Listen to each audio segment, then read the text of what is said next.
jadi hafiz Al-Quran. Harus ada cita-cita dari kita, harus jadi hafiz. Sedikit bicara tentang bab hafal Quran, buat kita yang gak mondok nih. Kalau teman-teman pengen jadi hafiz, targetnya jangan setahun atau 6 bulan hafal. Itu jadi putus asa nanti. Memang motivasinya ada orang yang 3 bulan hafiz, 6 bulan hafiz, setahun hafiz. Tapi kan dia mondok 24 jam menghafal Quran. Kita kan banyak kesibukan yang lain yang lebih realistis. Berapa? 6 tahun hafiz. Gimana cara 6 tahun hafiz? Sekarang rata-rata usia kita berapa? Sebutlah rata-rata 20 tahun ya. Ada yang 22, ada yang 19. Rata-rata 20 tahun. Ustadz segitu juga? Ya kurang lebih lah. Rata-rata 20 tahun. Berarti 26 tahun itu cepat banget. Ya udah deh, jangan terlalu 6 tahun, 10 tahun. Kalau kita mau menghafal Quran 10 tahun hafiz, berarti sehari kita cuma perlu menghafal 2 baris. Sehari 2 baris. Dibagi 5 waktu sholat. 2 baris itu alif lam mim dzalikal kitabul la raiba fihi hudal lil muttaqin alladzina yu'minuna bil ghaib. Segitu. Enggak sampai 1 ayat kan? Nah, cara ngafalnya subuh alif lam mim, udah beres. Susahnya di mana coba? Subuh teman alif, zuhur dzalikal kitabul la raiba fihi. Asar hudal lil muttaqin. Maghrib alladzina yu'minun. Isya bil ghaib. Selesai. 1 hari 2 baris. Tapi butuh istiqomah, butuh dawam, konsisten. Kalau sehari 2 baris, maka 10 tahun. 10 tahun itu gak lama loh. Saya tuh di Bandung udah 13 tahun, gak kerasa. Seolah-olah baru kemarin saya datang dari Kairo ke Bandung, sekarang udah 13 tahun, gak kerasa gitu aja. Tiba-tiba udah 13 tahun. Berarti kalau saya ngafal sehari 2 baris, sekarang udah 3 tahun yang lalu udah selesai tuh. Berarti semua kita bisa jadi hafiz sebetulnya kalau udah lancar tahsinnya. Sehingga kita meninggal berstatus hafiz. Bukan untuk pamer ke orang, bukan untuk taruh di Instagram bio hafiz Al-Quran. Itu mah bebas lah, terserah niat ya. Saya kan gak mau menjudge kan. Ada orang yang menaruh gitu supaya jadi syiar. Ada yang mungkin dia ria. Kalau dia ria, dia rugi. Kan ngafal Quran gak gampang. Masa mau dihabisin dengan hanya taruh di bio? Rugi banget tuh. Nih kenapa saya sedikit masukin ke bab hafiz. Saya berharap kalau ada yang dengar ceramah ini jadi termotivasi menghafal Quran, saya dapat pahala dari yang menghafal itu. Ternyata targetnya gampang. 2 baris sehari, 10 tahun khatam. 2 baris itu gampang banget. Alif alhamdulillah. Zuhur Rabbil alamin. Asar Ar-Rahman. Maghrib Ar-Rahim. Segitu doang ngafalnya. Gampang banget. Kul.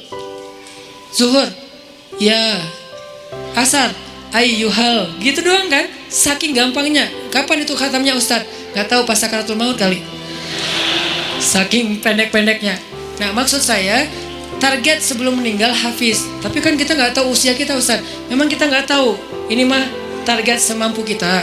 Kalau meninggal sebelum 10 tahun, yang penting kita udah punya niat. Siapa yang berniat baik dan tidak tercapai, maka dia dapat pahala kebaikan yang utuh. Siapa yang tercapai, dia dapat pahala 10 kali lipat. Kalau kita meninggalnya usia 40 tahun, usia 50 tahun, udah hafiz. Tahu gak kedudukan hafiz di akhirat nanti kayak gimana? Itu keren banget. Harus cemburu kita sama orang yang hafiz tuh. 1, dijamin surga. Kalau dia ikhlas, dijamin surga. Kita tuh bukan golongan sahabat. Saya kemarin pas datang ke kuburan Uhud ya, namanya Jannatu Uhud, surga Uhud. Kenapa? Karena di situ dimakamin 10.000 ahli surga. Pas saya datang ke kuburan Uhud, saya ngerasa duduk aja lama di situ ya, mikir beruntung banget ya mereka, semua dijamin surga. Duduk di kuburan Uhud itu nggak ada serem-seremnya. Benar-benar namanya surga Uhud. Karena kayak kita duduk di atas taman surga. Kan datang ke kuburan itu ada agak-agak serem gimana gitu kan.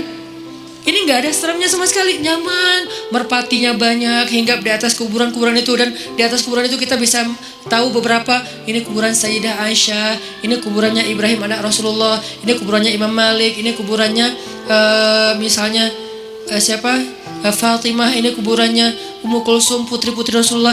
Duduk aja di atas kuburan para sahabat. Beruntung banget ya mereka dijamin surga. Kita gak dapat kesempatan itu karena gak sezaman dengan Nabi. Tapi kita punya kesempatan lain. Gimana?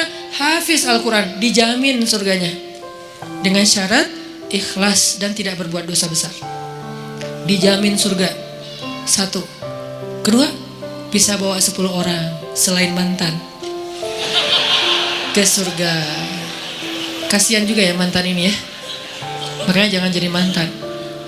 10 orang. Siapa aja? Ayah, ibu, udah pasti tuh. Makanya saya pengen menghafal Quran biar kalau saya khatam, saya ngerasa di dunia tuh belum sempat berbakti sama ibu dan ayah saya. Keburu meninggal pas tsunami. Nanti saya pengen berbaktinya di akhirat. Berbakti di akhirat, hafal Quran. Sehingga nanti di akhirat saya berharap berhusnuzon ke Allah, bukan sok pede ya. Kayak Ustaz udah paling pasti masuk surga aja. Bukan, husnuzon ke Allah. Nggak boleh sok pede. Kalau sok pede namanya mentazkiyah diri sendiri. La tuzakku anfusakum. Berhusnuzon ke Allah, Allah maha menepati janji. Saya bisa bawa, mak, yuk ikut abang. Kemana bang? Surga. Kan enak ya. Bapak, yuk ikut abang. Kemana? Surga. Kakak saya meninggal juga di tsunami. Itu buat saya ibu kedua saya setelah ibu saya, karena dia paling banyak berkorban. Kak Yus, yuk ke surga. Kemana? Ayo ke abang. Kemana bang? Surga. Itu tuh kayak goals, akhirat goals lah. Kalau kita punya life goals, ini adalah akhirat goals. Bawa siapa lagi? Istri. Bawa siapa lagi? Anak. Kalau semuanya hafiz oh, ya berarti lebih banyak lagi yang bisa kita bawa. Itu tuh keren banget.